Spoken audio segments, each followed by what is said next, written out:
Lord Blood-Rah's Nerve-Wrackin Auditorium is made possible by Lord Blood-Rah's Patreon supporters. Information at patreon.com/Lord Blood-Rah. I'm so glad you're here. Allow me to introduce myself. I am Lord Blood-Rah. I host horror and science fiction films on my TV series, Lord Blood-Rah's Nerve-Wrackin Theater, but here, in this cool, intimate darkness, I'll be presenting tales of horror and the uncanny solely for you, alone. In this auditorium within your mind, you will coalesce the settings and the players from the ether of your imagination. Your terror will be your own creation. This is the sorcery of sound, the subtle magic of old-time radio, horror.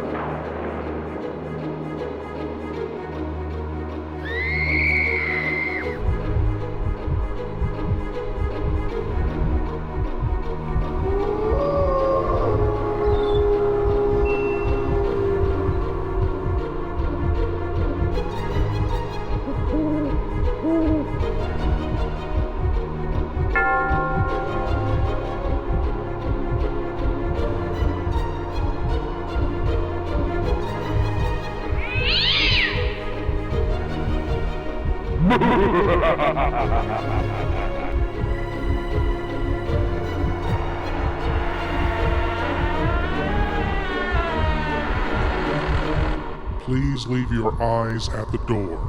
You will not need them. This is Lord Blood-Rah's Nerve-Wrackin Auditorium. Of the many creatures of folklore and legend, one of the most fascinating is the werewolf. A person cursed to transform into a ravenous beast every night the moon is full, to kill and devour, whose bite infects its victims with the same dire curse, to become a werewolf.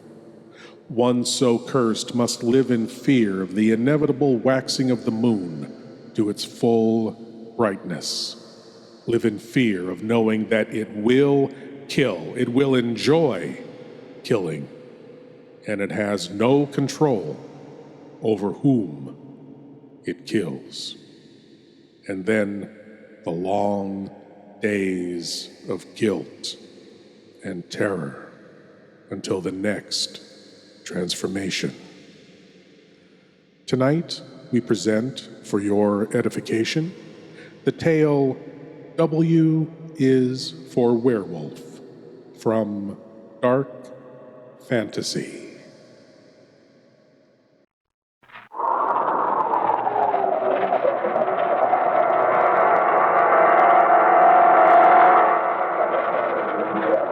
Dark Fantasy.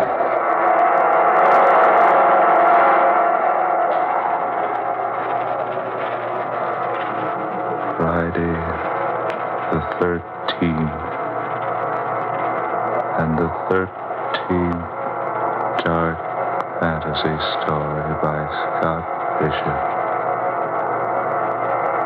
W is for Werewolf.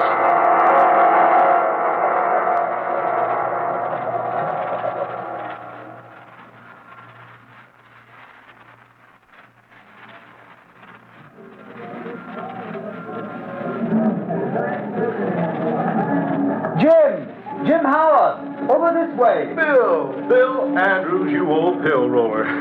Golly, am I glad to see you. Well, Jim Howard, welcome to Cape Howe. You're just the medicine the doctor ordered. And you're the doctor. How are you, Bill? Never better. Say, am I glad to shake hands with you again? You're the same old Jim. 5 years haven't changed you a single bit. Well, I'm sorry. I can't say the same thing about you. You look tired, almost sick. I say you aren't ill, are you? Ill? Oh, no. No, I've just been working hard. Not much sleep lately. Come on, I've got a wagon waiting right over here. Wagon? Sure, nothing fancy about us. We'll take the wagon to the boat landing, and then we'll row over to my island. Say, now, wait a minute, Bill. Are you trying to rib me? What do you mean, your island? Oh, didn't I tell you? I haven't lived in Cape Howe for 3 years. I find it more pleasant and comfortable out on the island. But what island? Folks around here have another name for it, but don't mind them if you hear it. I call it échappé. Say that again, Bill. Échappé. Well, what's that, Scandinavian or Esperanto? French. Come on. Here's the wagon over here. Young John's waiting on the boat landing. Oh, I say, how is young John? Jim, I don't know. I'm worried about him. He's having trouble with his studies. Doesn't seem to like books and hates company.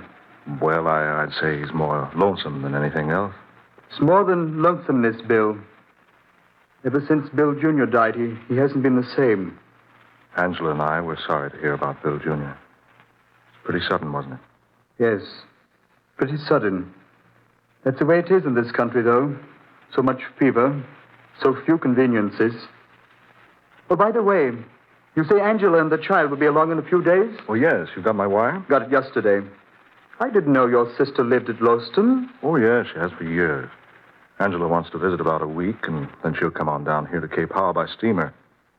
Oh, incidentally, old man, do you think this country's all right for the baby? Had her shots, has she? Oh, yes. Yes, I did everything you suggested in your letter. You know, that letter you wrote almost scared Angela out of coming. Oh.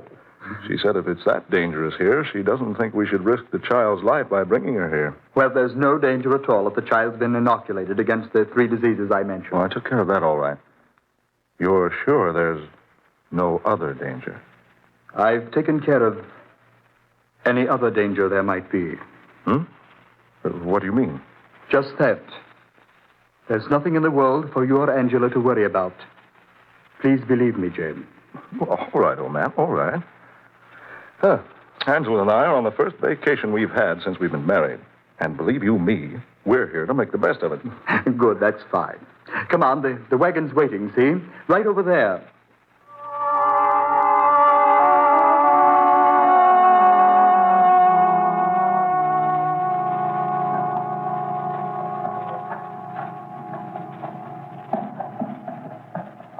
Fine country, eh, what, Jim? Oh, marvelous. We've enjoyed the whole trip so far. Didn't even get seasick on the way across. Not even the baby. And she only a year old. And say I'm anxious to see that girl. How come you named her Sandra? Well, that's one of Angela's favorite names. Pretty name, I like it. Oh, this is the blamedest means of transportation I've ever had to endure. I thought you would at least have your own limousine. No, Jim. I haven't been doing so well lately. I hope you'll be able to put up with what I have to offer you on the island. Rough and rugged, is it? Quite. I built the cabin myself. It's not much, but it's comfortable. Oh, by the way, did you bring the books I wrote you about? Books? Oh, yes, they're in the trunk. Good. I must say, that's the strangest collection of books I've ever heard of. What kind of experimenting are you doing on that island anyway? It's pretty serious, Jim, I assure you. Well, it must be. I read your books on the way across. You did? Yes, indeed. Dr. Elgin Woodward's book on lycanthropy and Henry Joseph McClure's pamphlet on the disease Lumpus vulgaris and Guy Ender's story, Werewolf of Paris, and 2 other books on werewolves. I can't for the life of me imagine, Andrews, what you want with books like that out here in this wilderness.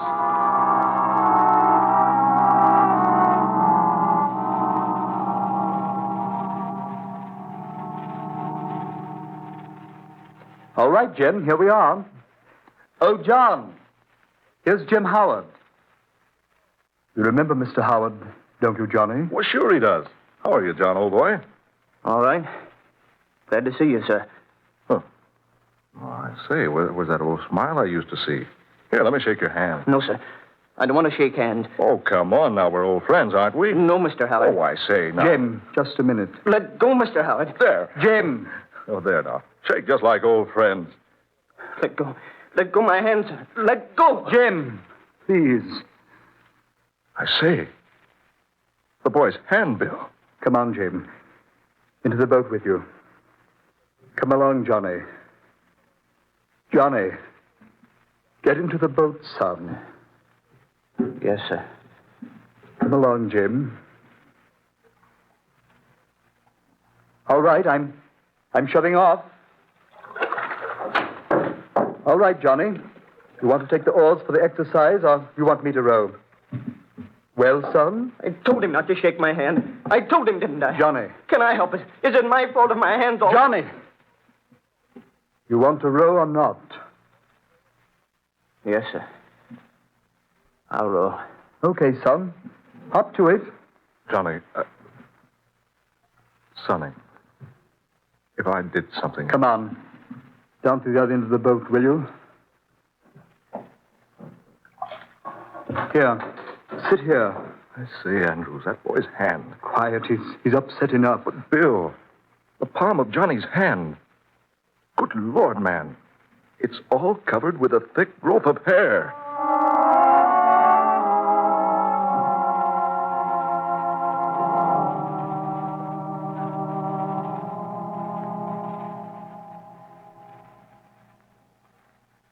Okay, Jim. This is your room. Say, this is fine. You say you built this yourself, Bill? Yep. Every bit of it. How do you like my island? Well, I think it's perfect. But pretty inconvenient. Oh, I don't mind. Sorry we had to arrive here so late. I'll show you around in the morning. Yes, I'm anxious to see the rest of your place, Bill. I want to talk to you more about your work. Yes, of course. Tomorrow. It's pretty late now. Yes, it is late. No, I'm afraid I rather bored you, old man, with my chatter at the dinner table. Oh, Jim, you heathen. You've never bored me a minute in all the time I've known you. Oh, that man Rayfield of yours is certainly an excellent cook. Yes? He's an excellent tutor for young Johnny, too. You'll find him quite helpful if you want anything. Fine. Oh, by the way, the people in this spot are a superstitious lot, Jim. Don't let them bother you with any of their nonsense. Nonsense? Yeah, a silly rot about, well, things in the night. What thing? Oh, there's nothing, of course. But they take all sorts of means to ward off, well, the evil spirits. Oh, I see. Here, I'll set this charm here on your desk. You won't be using the desk. Charm? What charm? Oh, it's just a simple thing that the people hereabouts always insist on putting in the room in which a person sleeps. Here, these 3 bits of green twigs, 2 of them standing upright like this. There we have it. Hey, what is this? 1 cross piece on the uprights like this. Then a lakeshore pebble. This little bit of charred wood. There you are. Now you're fully protected. Protected against what? Why, those evil spirits I was telling you about. And now just forget about them, Jim. I just put the charm here in case Rayfield comes in. He's very superstitious, and he'll never rest until he's made a charm for you himself. Well, all right, but I... Now, just forget all about it. Just a whim of Rayfield's.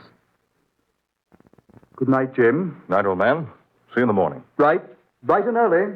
If you need a spare blanket, there's one in the closet there. Right, Bill. Good night. Pleasant dreams.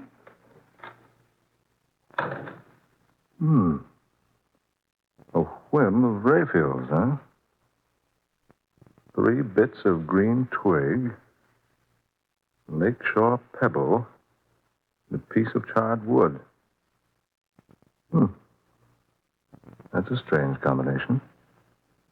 To ward off evil spirits, so Bill claims.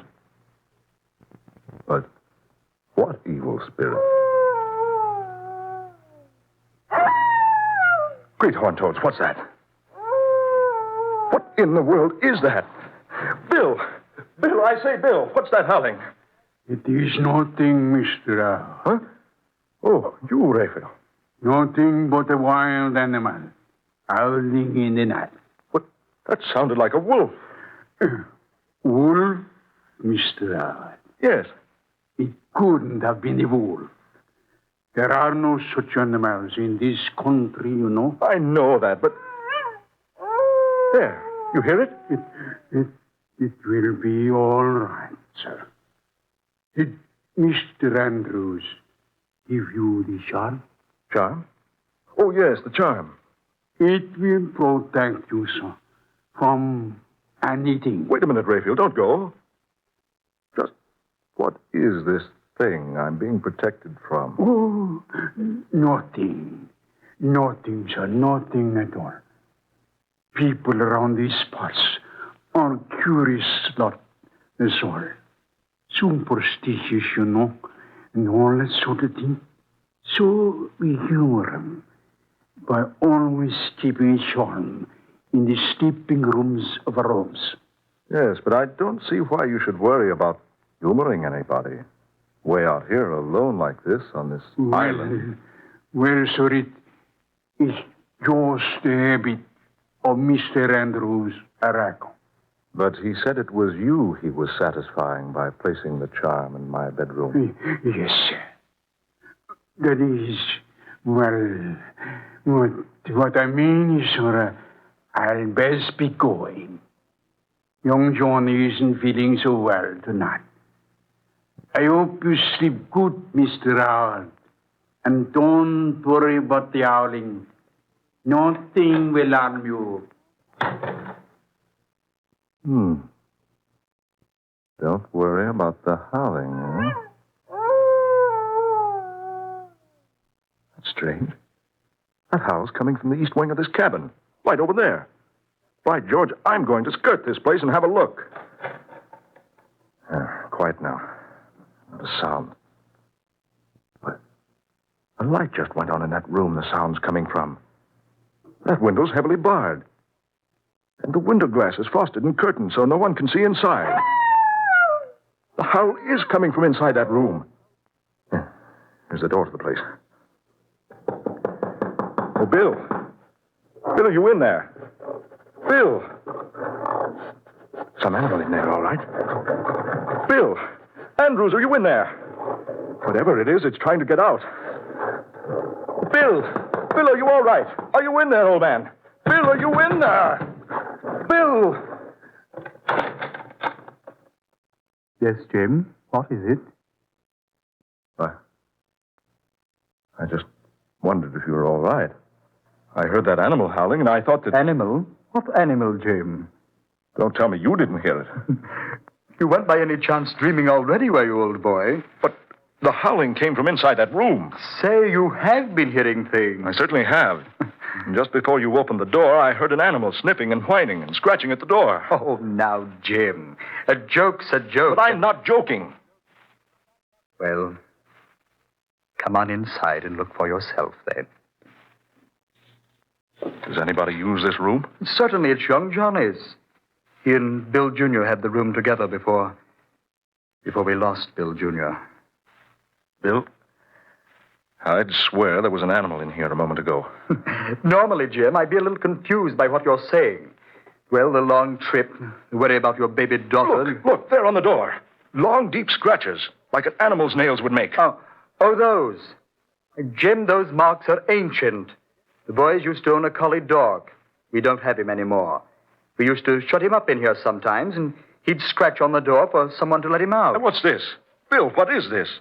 A long, heavy chain, securely fastened to the metal bedpost, and a huge leather collar on the other end. Yes, that was the collie's chain and collar. We've never removed it from the bed. We'd chain the dog here at night to protect the boys. But look here. Fresh blood stains on the collar, and little wisps of grayish fur. Jim, forget it. Those stains aren't fresh. That dog hair has probably been there for ages.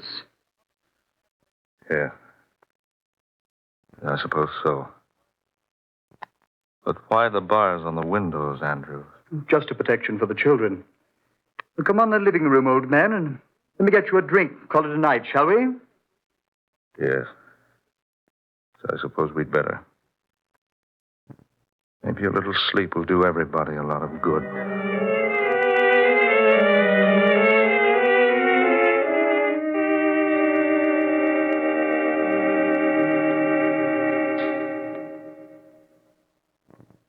Angela, I can't tell you how happy I am to have you and Jim here to visit me. We've looked forward to this for 6 months, Bill. I envy Jim for having a week's head start on me. Oh, we really like it here, Bill. Baby asleep, dear? Yes. And it's time we had some rest, too. And that's my hint to clear out. Oh, no. Oh, I forgot. I'm going over to the mainland. I'll be back by morning.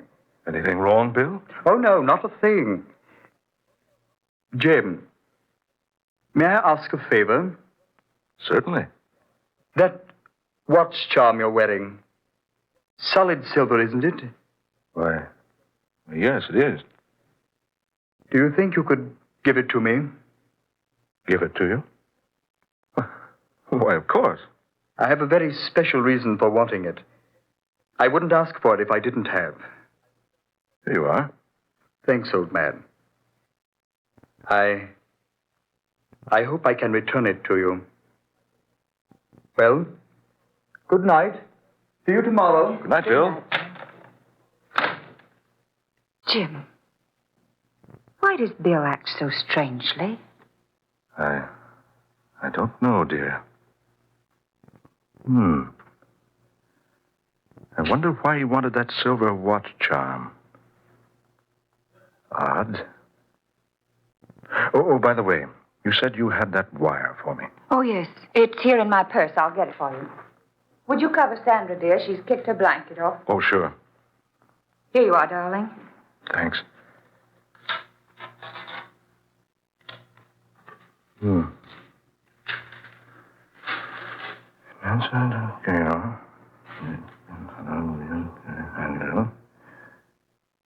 Say, Angela. Yes, dear? Listen. In answer to your cable, I have been able to learn that the grandfather of William J. Andrews was shot in France almost half a century ago by an angered mob. His grave was recently opened, and instead of the remains of a man, investigators found the almost perfectly intact body of a strange beast, somewhat resembling a wolf. Jim, no. Just what I thought. Oh, Jim, what's that? Something's wrong. Come on, hurry. Oh, look. Look down the doorway of that room with the bars at the windows. Some animal running out there near the edge. Jim! I hit that creature 3 times. I couldn't have missed him. And yet the bullets didn't even slow him down. Jim. Down the doorway. It's Raphael. Look at him. Oh, his throat. Only an animal could have done a thing like that. Where's young Johnny? Look, Jim. That heavy chain hanging from the bedpost. The collar's gone. Chain snapped right in 2. Angela, you and I have a job to do. I hate to ask you to do this, but I think you've got the courage. To do what, dear? Come along with me. You will see.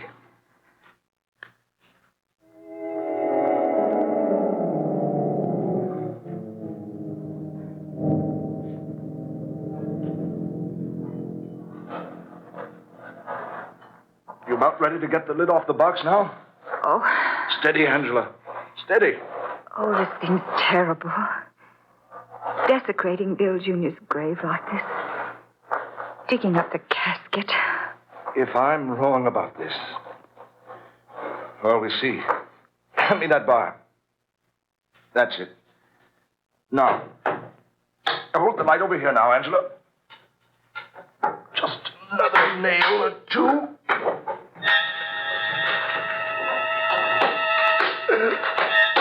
Jim! Just exactly what I thought. That's not a boy's body in that casket. It's what was Bill Jr. But look. Woolly fur all over it. And that head and face. Like a dog's. Like a wolf's. Oh, Jim. Young Bill Jr. died. A werewolf. His great-grandfather before him had the same disease. That's why Bill Jr. died so mysteriously. That's why Andrews had to leave the mainland to move out here. And all the while, he's been studying, trying to effect a cure. The hair on the palms of young Johnny's hands. Not wanting me to shake hands with him. Now I see why Bill was so insistent about the charm of twigs, stone, charcoal. My watch charm. A silver bullet. Jim! That howl again. That's coming from our room, Jim. Come on, hurry. Hurry. Look, there's no light in the room. We left it on, didn't we? Oh, yes, we did. Oh, Jim, hurry. There. The light went on. Look out, dear. Let me in there. Oh, locked. This door's locked. Who's in there? Open this door. Open up. Oh, Jim. Open up this door. Open up, I say.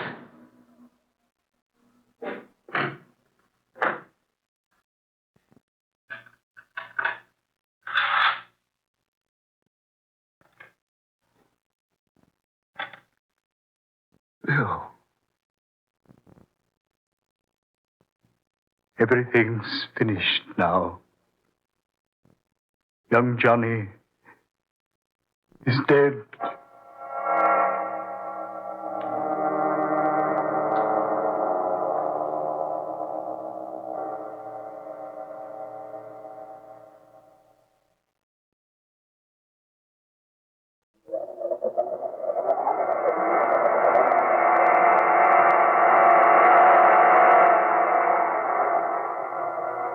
Dark fantasy.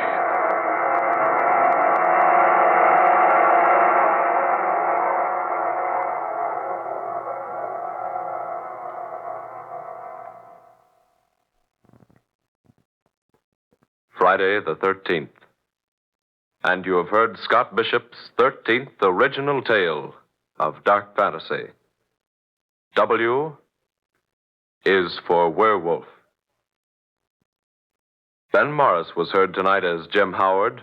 Garland Moss was Bill Andrews. Eleanor Naylor Corrin took the part of Angela Howard. Fred Wayne was Raphael. And Don Stoltz played young Johnny. Next Friday night at the same time, listen to the 14th in this series of dark fantasy dramas. An intriguing, exciting story called A Delicate Case of Murder. Written by Scott Bishop. A strange, weird tale of a spiritualistic medium who suddenly finds herself in the midst of a vicious and well-planned murder plot, with herself the victim. Murder and fantasy combine to produce one of the most eerie adventures you have ever heard in A Delicate Case of Murder.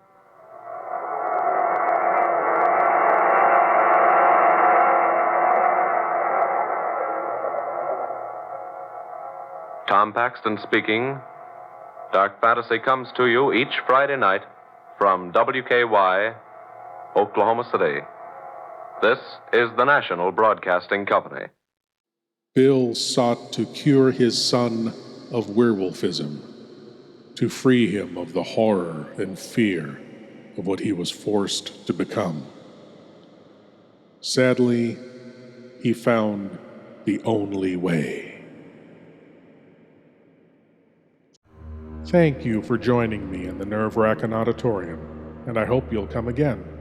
But now it's time for you to rejoin the, real world. I am Lord Blood-Rah, and I'll be waiting here for you in the shadows of your mind until the next time you seek the darkness. Good night.